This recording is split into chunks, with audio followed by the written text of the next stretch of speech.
Next, nanofiltration. So nanofiltration, it is also like reverse osmosis, but the difference is nanofiltration, the pore size of the nanofiltration is little greater than the ultrafiltration, little lesser than the ultrafiltration, and little greater than the RO process. ಅದನ್ನೇ ಅವ್ರು ಹೇಳಿದರು, it is recently developed pressure driven membrane for liquid phase separation.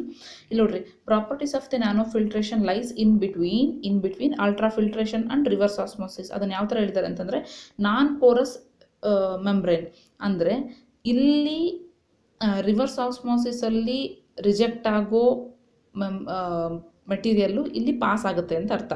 So if it is non porous, it will be porous, and if it is porous, it will be non porous ಅಂತಂದರೆ the properties of the nano filtration lies in between ultrafiltration and RO process, because the pores of the nanofiltration will be lesser than the ultrafiltration and greater than the RO process. ನಾವು ಇದನ್ನು ಓದಿದ್ರಿ ನೀವು.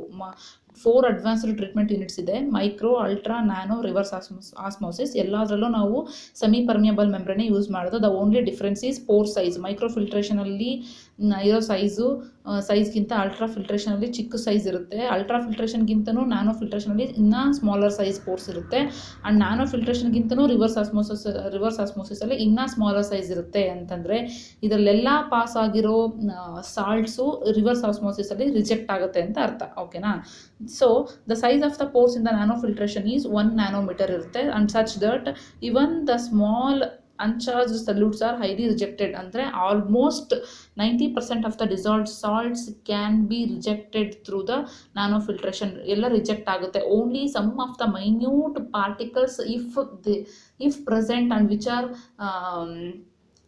little smaller than the pores of the nanofiltration, then only they will pass through the semi-permeable membrane, but they will definitely get arrested in the RO process. ಏನೋ nano ಫಿಲ್ಟ್ರೇಷನಲ್ಲಿ semi permeable membrane ಹಾಕಿರ್ತೀವಲ್ಲ, ಆ four ಸೈಜ್ಗಿಂತನೂ ಕಡಿಮೆ size ಇತ್ತು, impurities ಅಂದರೆ ಮಾತ್ರ pass ಆಗುತ್ತೆ ಅಷ್ಟೇ. Almost 90% of the salts will be get arrested in the semi permeable membrane. So ಅದೇ ಥರನೇ ನೆಕ್ಸ್ಟ್ ನೀವೇನಲ್ಲಿ ಏನು ಓದಿದ್ರಲ್ಲ, flux, same as it is. Flux ಅಂದ್ರೇನು? ಫ್ಲೋ ರೇಟ್ ಅಂತ ಅಂದರೆ permeate flow rate, the rate of the permeate which is transported per unit membrane per unit time. ಇಲ್ಲೂ ಅಷ್ಟೇ, gallons per feet square per day ಅಥವಾ litre per metre square per ಅವರಲ್ಲಿ ನಾವು ಹೇಳ್ತೀವಿ. The flux is mainly influenced by ಅದೇ pressure, temperature, recovery, feed water. Obviously pressure ಜಾಸ್ತಿ ಇತ್ತು ಅಂತಂದರೆ ಫ್ಲಕ್ಸ್ ರೇಟು ಜಾಸ್ತಿ ಇರುತ್ತೆ. ನೀವು ಕಾನ್ಸಂಟ್ರೇಟೆಡ್ ಇದರಲ್ಲಿ ಪ್ರೆಷರ್ ಜಾಸ್ತಿ ಅಪ್ಲೈ ಮಾಡಿದ್ವಿ ಅಂತಂದರೆ ಫ್ಲಕ್ಸು ಅಂದರೆ ಮೋರ್ ವಾಟರು ಸೆಮಿ ಪರ್ಮಿಯಬಲ್ ಮೆಂಬ್ರೇನಿಂದ ಪಾಸ್ ಆಗುತ್ತೆ. ಅದೇ ಥರ ಟೆಂಪ್ರೇಚರ್ ಜಾಸ್ತಿ ಇತ್ತು ಅಂತಂದರೆ ಸ್ವಲ್ಪ ಫ್ಲಕ್ಸ್ ರೇಟು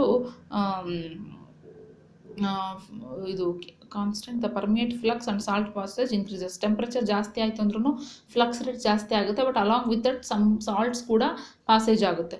ಓಕೆನಾ? ಅದೇ ಥರ ನೆಕ್ಸ್ಟು ರಿಕವರಿ ಇನ್ಕ್ರೀಸ್ ಆಯಿತು ಅಂತಂದ್ರೂ ಕೂಡ ಪರ್ಮಿಯೇಟ್ ಫ್ಲಕ್ಸ್ ಏನಾಗುತ್ತೆ, ಇಂಪ್ರೂವ್ ಆಗುತ್ತೆ. ಅಂದರೆ ನಾವು ಈಸಿಯಾಗಿ ರಿಪೇರ್ ಮಾಡಿಬಿಟ್ಟು ಮತ್ತೆ ಅಗೇನ್ ಸೆಮಿ ಪರ್ಮಿಯಬಲ್ ಮೆಂಬ್ರೇನ್ನ ರಿಕವರ್ ಮಾಡ್ತಿದ್ವಿ ಅಂತಂದರೆ ಇನ್ ದಟ್ ಕೇಸ್ ಆಲ್ಸೋ ಏನದು ಫ್ಲಕ್ಸ್ ರೇಟು ಜಾಸ್ತಿ ಆಗುತ್ತೆ. So mainly the flux is influenced by pressure ಅಂತಂದರೆ pressure of the water. Pressure ಜಾಸ್ತಿ ಆಯಿತು ಅಂದ್ರೂ ಫ್ಲಕ್ಸ್ ಜಾಸ್ತಿ ಆಗುತ್ತೆ. ಟೆಂಪ್ರೇಚರ್ ಜಾಸ್ತಿ ಆಯಿತು ಅಂದ್ರೂ ಫ್ಲಕ್ಸ್ ಜಾಸ್ತಿ ಆಗುತ್ತೆ.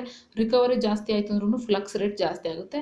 ಫೀಡ್ ವಾಟರು ಇಲ್ಲಿ ಹೇಳಿದ್ದಾರೆ ನೋಡಿ, recovery is the ratio of permeate flux to the feed flow ಅಂದರೆ it is nothing but feed. ನೀವೇನು ಇಂಪ್ಯೂರ್ ವಾಟರ್ನ ಕಳಿಸ್ತಿದ್ರಲ್ಲ ಅದು ಜಾಸ್ತಿ ಆದಂಗೆಲ್ಲ ಫ್ಲೋ ರೇಟ್ ಜಾಸ್ತಿ ಆಗುತ್ತೆ. ಆಬ್ವಿಯಸ್ಲಿ ನೀವು ಫೀಡ್ ಫ್ಲೋ ಅಂದರೆ ಇಂಪ್ಯೂರ್ ವಾಟರ್ ಜಾಸ್ತಿ ಕಳಿಸಿದ್ರೇ ತಾನೇ ಇಲ್ಲಿ ಪ್ರೆಷರ್ ಕ್ರಿಯೇಟ್ ಆಗೋದು. ಸೊ ಇದು ಪ್ರೆಷರ್ ಕ್ರಿಯೇಟ್ ಆಯಿತು ಅಂತಂದರೆ more flow will be passes through the semi permeable membrane. ಅದೇ ಥರ ಕಾನ್ಸಂಟ್ರೇಷನ್ ಫ್ಯಾಕ್ಟರ್ ಏನೋದಿದ್ರಲ್ಲ, ಅದೇ ಕಾನ್ಸಂಟ್ರೇಷನ್ ಫ್ಯಾಕ್ಟರ್ ಅಂದ್ರೂ ಒಂದೇ, ಕಾನ್ಸಂಟ್ರೇಷನ್ ಪೋಲರೈಸೇಷನ್ ಅಂದ್ರೂ ಒಂದೇ. ಏನು ಕಾನ್ಸಂಟ್ರೇಷನ್ ಫ್ಯಾಕ್ಟರ್ ಅಂದರೆ ಇಟ್ ಡಿಸ್ಕ್ರೈಬ್ಸ್ ಎಷ್ಟು ವಾಟರ್